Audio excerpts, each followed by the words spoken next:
All right, everyone, we're going to get started.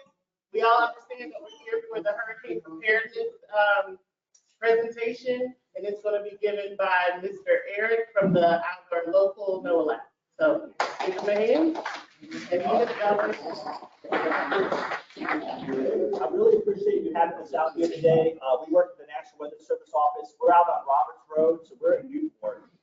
We have 122 offices in the country: Hawaii, Maine, Puerto Rico, so all over. So we're really lucky that we have an office just down the road here in Carteret County. We have roots back to 1874 in the community.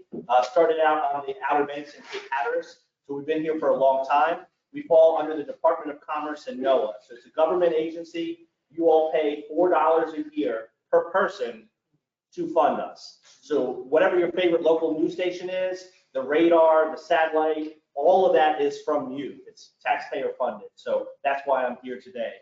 I grew up in Baltimore, Maryland. Loved the weather since I was a kid, so I wanted to be a meteorologist. So here we are. Did TV for about 5 years. I've been with the Weather Service for the last 17. Before I get started, I always like to gauge the audience. I talked to Mr. Justin. It seems like a lot of you born and raised here in Carteret County and down East Merriman or North River. Just a show of hands, how many have been here longer than 10 years? All right. So I want the news media to see, and Mr. Zach is with me. He just started last week, right? So Mr. Zach is from Illinois, so I bring him out on the road because my job is to do community outreach. I'm all over the community. I like seeing that because a lot of our talks, I don't not like new people that are moving to the area, but they're mainly new folks. You have been here, so I want to hear from you your stories. I'm going to tell you some stuff that maybe you didn't know. I want you to share with me because I haven't been here all my life, so I want to know more about the community. A lot of you know this, but you should be thinking about preparedness each and every day. I want you to try to do one thing today or this weekend to get prepared. You know, the thing that you've been putting off, the water that you know you should get, the canned goods that you know you should get. Try to do something. Focus on the impacts. Never, ever focus on just the category of the storm. A lot of us say, I'm not going to leave unless it's a 2 or a 3 or a 4. We really want to shift that focus to how much rain are we going to see? What's the storm surge? What side of the storm we're going to get hit on? Because water is what's killing people. It's not the wind. Wind will damage your home. Wind causes property issues. I'm not saying wind is not an issue. Water is what kills. You live in a community surrounded by water, so you're nodding your head, you know this. But when we tell people in Kinston and Greenville, New Bern, where maybe they just moved to the area, they don't realize how impactful water is. How many heard that it's going to be a really busy hurricane season? You heard it. So the update came out a couple days ago, a 90% chance it's going to be an above normal year. We're meteorologists. I know you tease us all the time. It's the only job that you can have. You get it wrong all the time. You probably heard that joke, or must be nice to be paid to get wrong.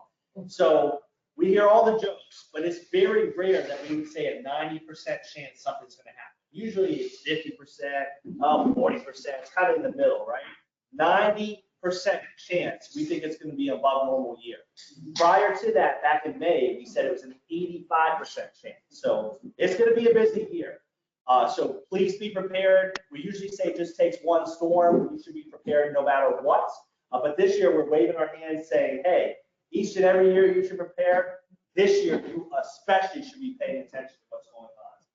How many of you are familiar with our local website? It's weather.gov/Newport. Has anybody been on like the National Weather Service page? Maybe a couple folks. Please write this down. I always have jokes with it. So if it's the weather you love, it's weather.gov. All you need to remember is weather.gov. You have paid for this information. I live down the road from you. So the local news, they're great. The Weather Channel, they're great. I live in Carteret County. Get it from a local, somebody that is here, that cares about you and your community. We got a comment on our Facebook page yesterday about us hyping up the hurricane season. And I commented back because I thought they got us confused with the news media. And they said, hey, I get paid the same today to do this talk as I do next week when it's sunny and 85, as if it's next week we get a hurricane.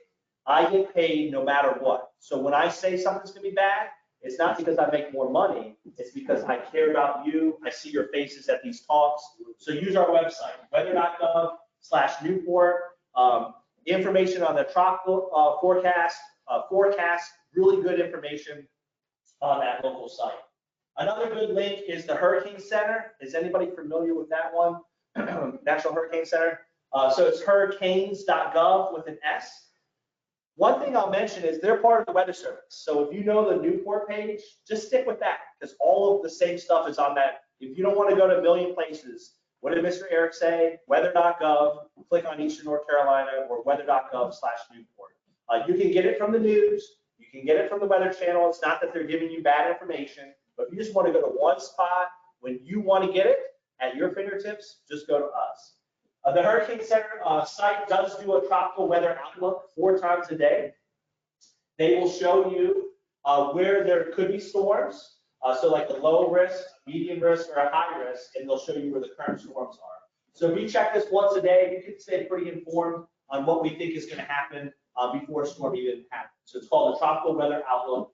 It's on the Hurricane Center site. There's a lot of good information on here. Raise your hand if you've seen this graphic before on the news. Now, all of you should have your hand up because you've been here forever. So I know you've seen this. This is the traffic forecast where we think the storm's going to go. What I want to convey to you is that shows just where the center of the storm will go. Doesn't show who's going to be impacted and who won't. So the cone is not wider because it's a big storm and skinny because it's a small storm. Has nothing to do with the current storm. It only shows where we think that dot on the map is going to go. Did Florence impact our community? Yes. And it made landfall down in Wilmington, right to the beach.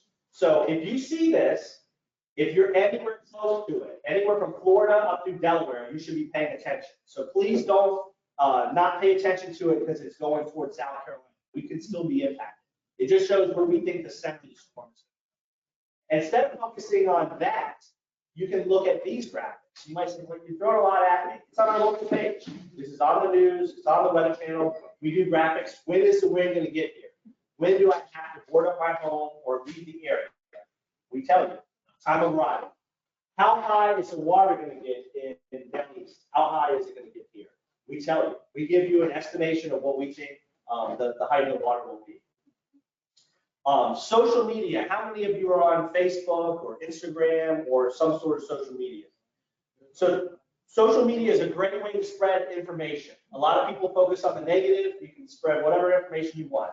I like to focus on the positive. Follow official sources of information. It's not that we get it right every single time. It's that we live in your community. It's going to be a consistent message. When we think it's going to change, we'll slowly change. We will not go over here and then over here. We're not going to tell you about a storm 2 weeks out because nobody knows where it's going to go 2 weeks out. So you don't need to waste your time or your energy following people that are just scaring you, talking about this storm and this storm. Don't worry about it until we're talking about it. We'll give you plenty of time. The way to find us, no matter where you are, if you search NWS or National Weather Service, Morehead City. This is a tweet I did the morning of Florence. I'm sitting in the office, getting calls from people. Should I come back to the area? It's not going to be as bad as we thought. What's happening? And that's the whole category thing. It was a 4 before, and I was afraid. It lowered to a 1 because the wind speed was less. But did our surge and rainfall lessen? No. So there's my tweet. Category of the storm is only related to wind. Does not tell you about the impacts with a hurricane like Florence. Our impacts have not changed with storm surge and catastrophic flooding. When I use big words like that, again, I don't make more money. I don't get ratings on TV. I don't need to worry about a contract. I work for the government. I do this because I see your face. You're at this talk today because you're concerned about preparedness. That's who I'm talking to, not ratings or anything like that. So when we really push it on social media, we really mean it. So we're here today to talk preparedness. If you're familiar with our website, all you need to do is add that /hurricane prep. So again, weather.gov, click on Eastern North Carolina, and then just add hurricane prep. We've got a lot of information on there. What should you have in your kit? How to plan your evacuation route. Information for the deaf and hard of hearing. Graphics in Spanish. Planning now is key. It's not raining. We finally had some a lower humidity. Who opened their windows last couple of nights? Very nice out. Easy to plan right now. You're not stressed. We have a storm on the horizon. More stressed. You may not make the best decisions. You may run out of time. So now is the time to prepare. It's a 3-step process. Step 1 is, what is your vulnerability? Where we stand today, we are quite vulnerable to water. We all know this. We've lived in the community. We're cut off. We're surrounded by water. So our vulnerability with weather is very high. But it's not just about weather. Who's in our home? Do we have grandkids? Do we have elderly parents? If we lose power, is somebody in our home reliant on dialysis or oxygen, a medical need? That's vulnerability. It's not just weather. It's weather and who is in our home. So think about what your vulnerability is. Based on that, you go to step 2, hurricane kit. A lot of you know this: food, water, and medicine. I'm going to tell you a few things you might not know. We used to stress 3 days worth of items. Again, it's anything you need. You got cats, it's kitty litter and cat food. You got grandkids, maybe it's diapers if they're super young. Anything for everybody in your home. 3 days is a minimum what we want you to do. But as we saw with Florence, things don't just open up after the storm goes, right? It takes a while to get out. It takes a while for things to open up. If you can, stretch it out to a week's worth of items. You might say, Mr. Eric, I can't go out this weekend and get 7 days worth of items. That's okay. That's why we're talking about this in August and not in fall. Get your canned goods tomorrow. You can get your canned goods. Next weekend, you get your bottled water. The third weekend, maybe batteries or other supplies that you need. Spread it out. We're late into the season this year, but next year, maybe Christmas, when your kids ask you what you want and you can't think of anything else. You don't need anything else, but you could use this. Throw that on the Christmas list. So spread it out. It'll ensure that you do it, and it will ensure that will lessen the financial impacts. I know we can't just get that with a snap of fingers, and that's why we spread it out. Third, please have a plan to evacuate. You might say, I've been here forever, I'm not leaving. Maybe it's hard to leave financially or just ability to leave. I totally understand that. Still, in the back of your mind, please have a way and thought of what you would do if you needed to leave. Maybe you've never left. Maybe you don't even think about it. Just think about it today when nothing's going on. If you can, have a couple options. I mentioned I grew up in Baltimore, Maryland. So my option A, I've got a 16, a 13, and a 10-year-old. Our house is very busy. I know you all have raised kids, so you know how that goes. Very busy. That's why I did the talk today, so I have a break. So very busy house, very busy. I stay because that's my job. I stay. I don't go. They go to Baltimore, Maryland. That's option 1. Well, my parents are down now near me because they're almost 80, so I'm helping them as they get older. So option A is gone. No more Baltimore, Maryland. So now we have family in South Carolina, like Columbia. So I have multiple options to say, hey, go with that family. Think about the family that's always coming to your house. Go to their house. Return the favor. Say, you know, all the time you come down here, we're going to come visit you. Go visit them. And it might not be Raleigh, it might not be Goldsboro. Sometimes you have to go to the mountains or Richmond or Georgia, just opposite of the storm. Sometimes the inland areas are just as impacted as us. It just depends on what the storm does. So a shelter is a last resort. A lot of people ask about shelters. They will be a safe place for you. However, it's not the Holiday Inn or the Hilton or the Marriott. It's a cot, and you are safe. So I'm not saying shelters are a bad thing, but that's your last resort. You can stay with family or in a hotel and you're just out of here. That is a much better thing.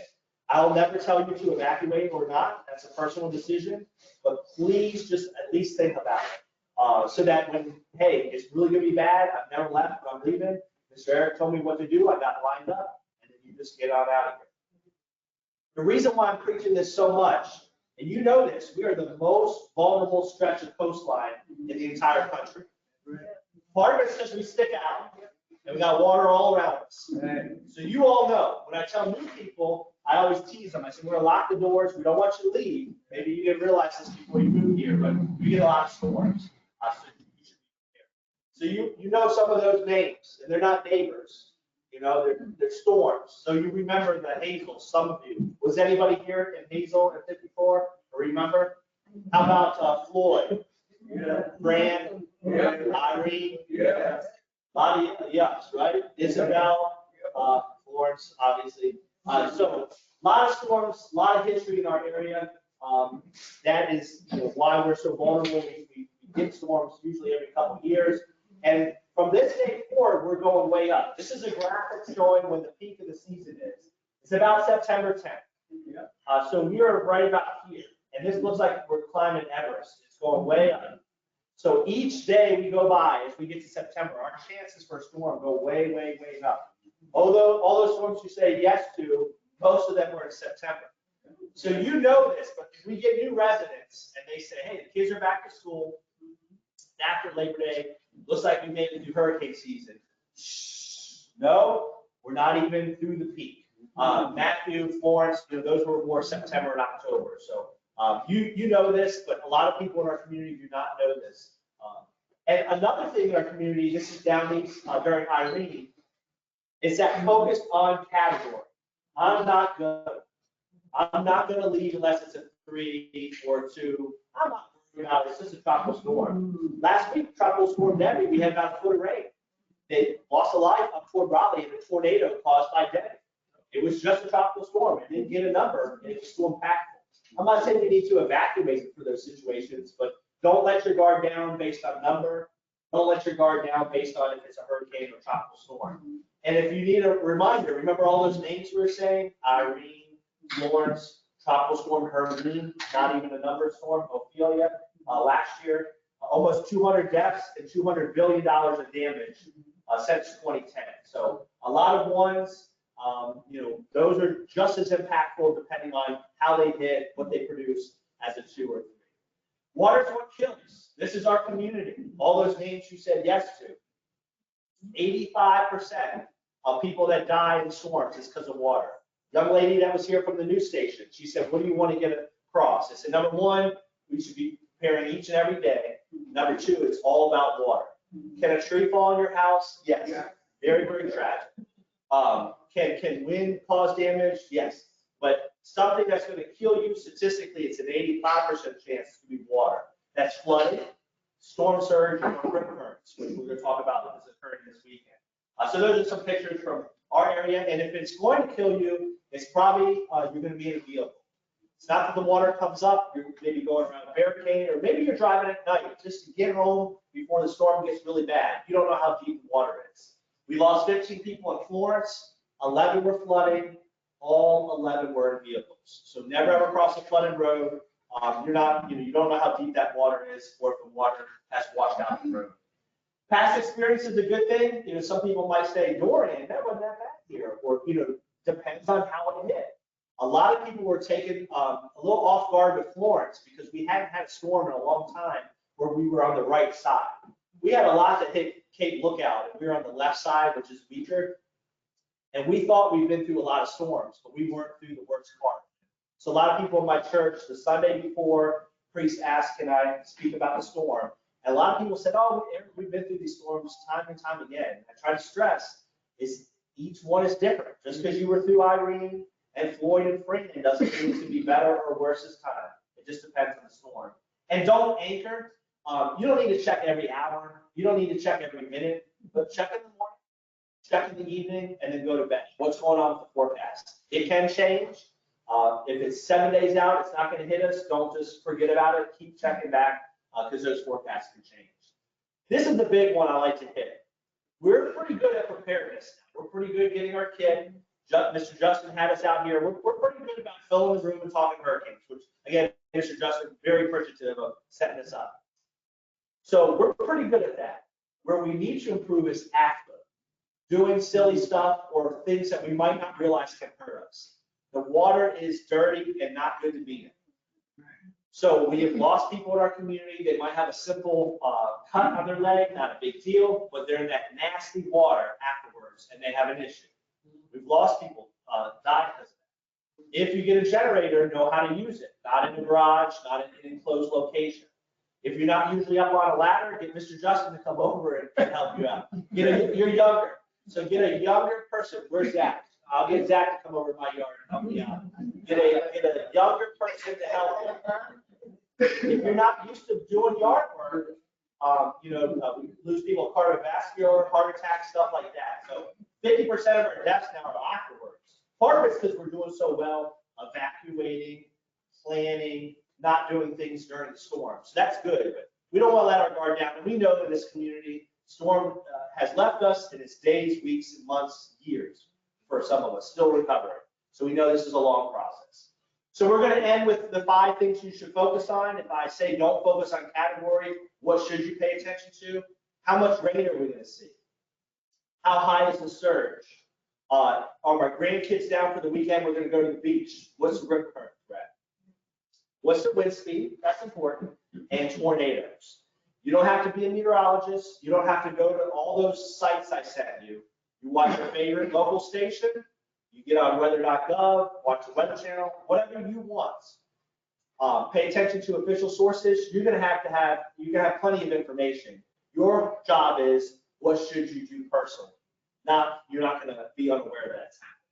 So our biggest issue where we stand today is surge, storm surge, coming up the river from the sounds, the rise of water ahead of a storm. So what storm surge is, you got this giant storm creating waves, and those waves move toward the coast, and they rise the water ahead of it.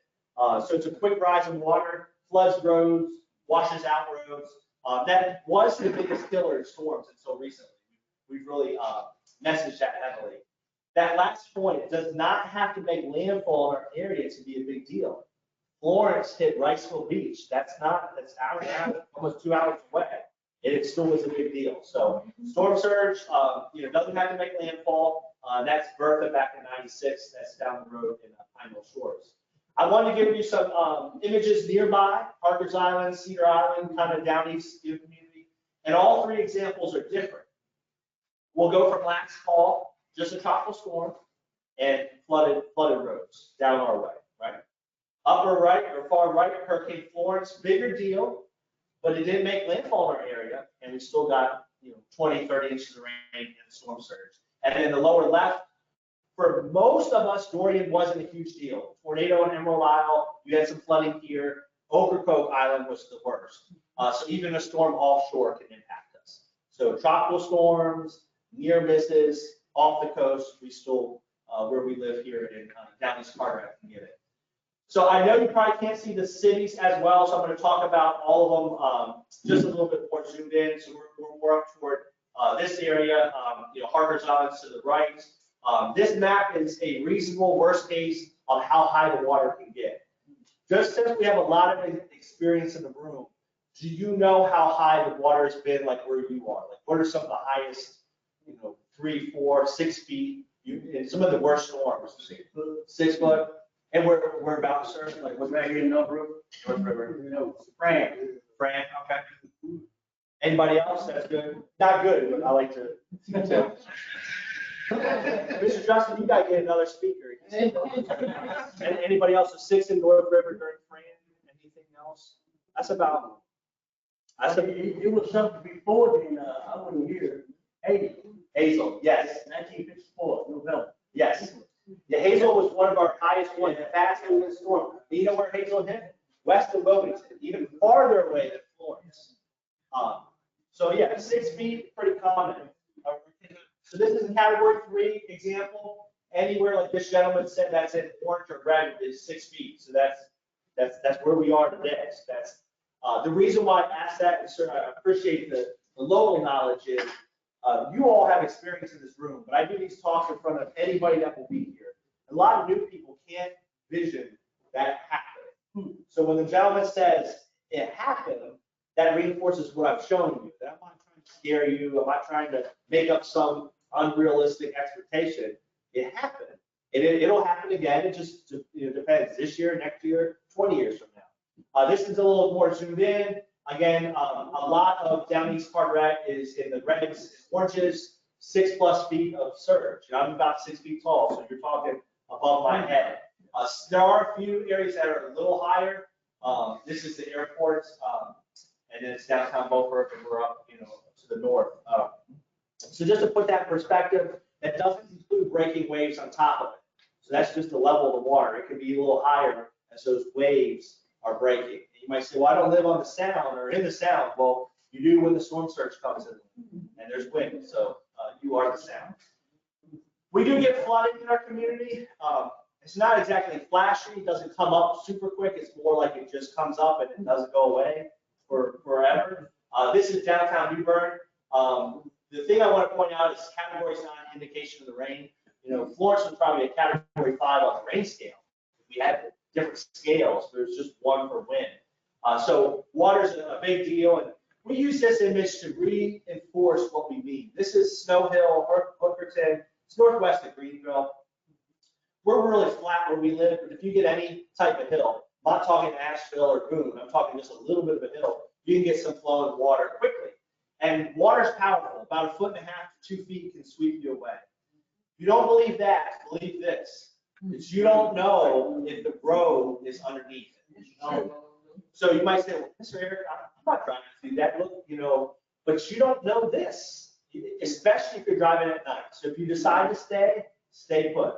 If you decide to evacuate, stay away. I know a lot of us want to get back and fix the mold that's growing. We want to fix the damaged roof.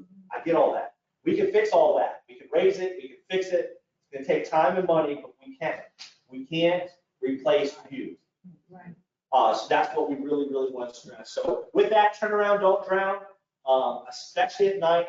You don't want to be driving on roads that have water. You just don't know how deep it is. I still have pretty good eyes, and it's harder to see at night, even if it's not raining. So turn around, never cross a flooded road. Inland, we have some major rivers like the Tar River through Greenville, the Neuse River in Kinston.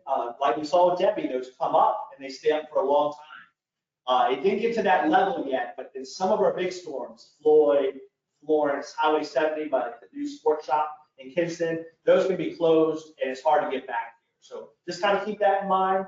If you do decide to leave, it could be a challenge to get back. It's not to say not to leave, but things take a while to return to normal where we live. This one, have you seen this in the news, rip current messaging the last couple of days, maybe on social media? That's good. So we're losing less people at the beach because we're stopping our feet, waving our hands when this happens. We've got a storm out there, Ernesto hit Bermuda, not a direct impact to us. We're fine, no rain, no tornadoes. But those swells started reaching our beach yesterday. They're peaking probably this morning through this weekend.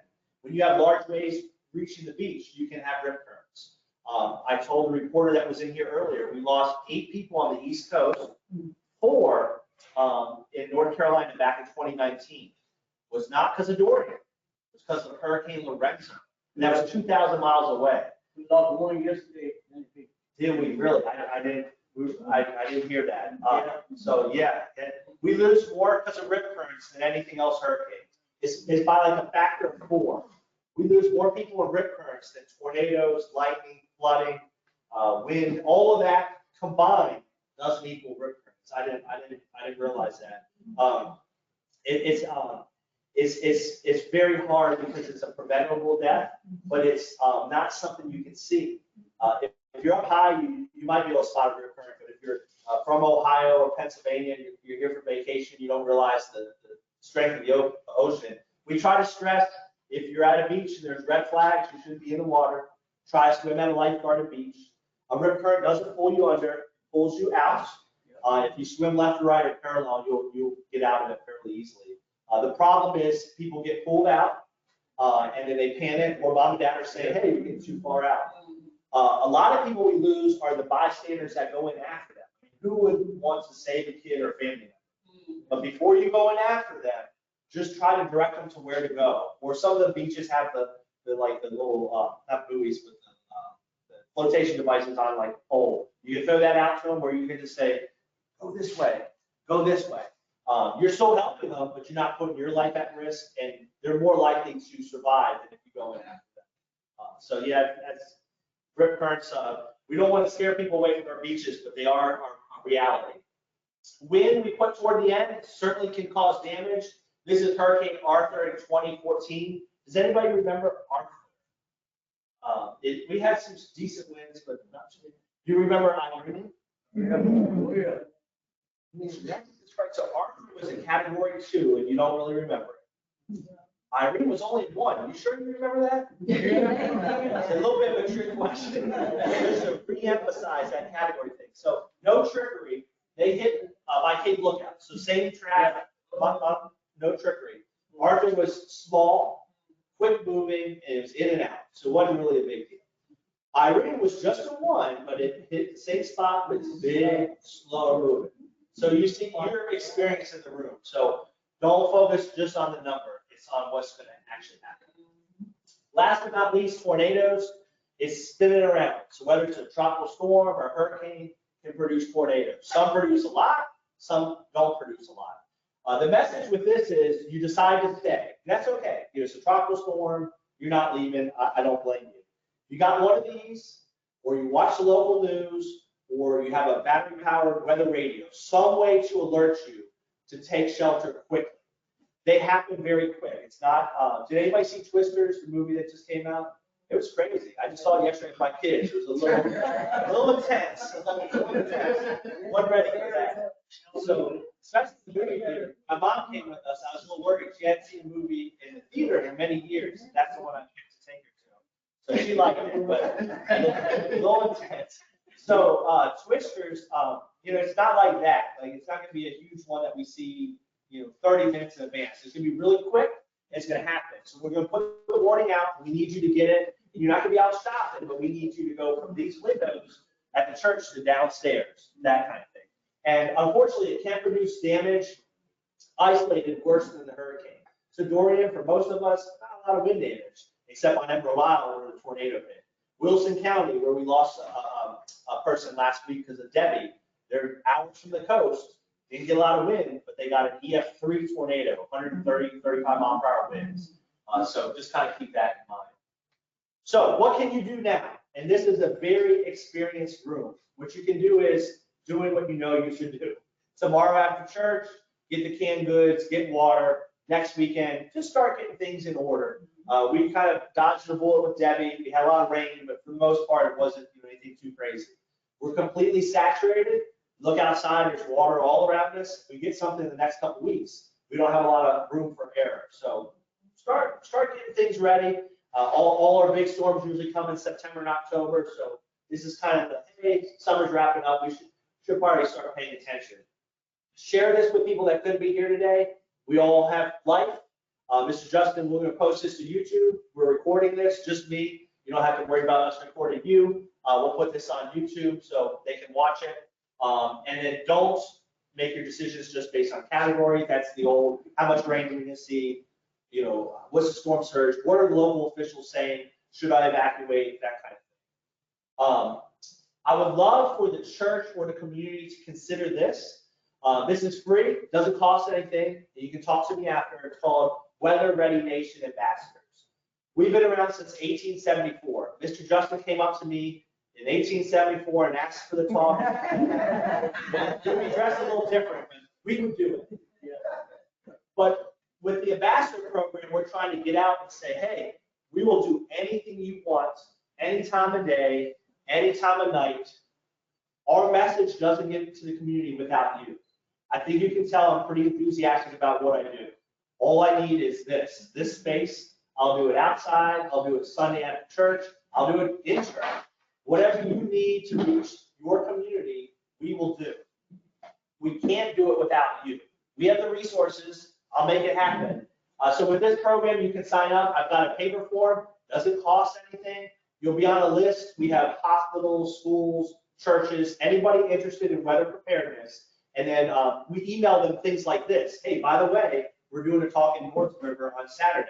Can you tell the community about it? Hey, do you want more brochures? Mr. Zach, our new employee, filled this up. So all these brochures over here, these are yours. whatever you want. You want a hurricane guide? You know, Mr. Eric went too quick through stuff. Just get a hurricane guide. It tells you everything I just mentioned. We can provide these by the box scores. You talk too long, we just want the brochures, that's okay too. We'll just drop these off at the church. So we can't do this without you, so consider signing up to be an ambassador. Doesn't cost anything. The only thing is we just want you to share it with the community, however you see fit. That's my email. Mr. Justin knows me well, so if you ever need anything else, let us know. Be happy to take any questions. If you want those forms, just see me or Zach. We've got extra copies of them. So I appreciate the time.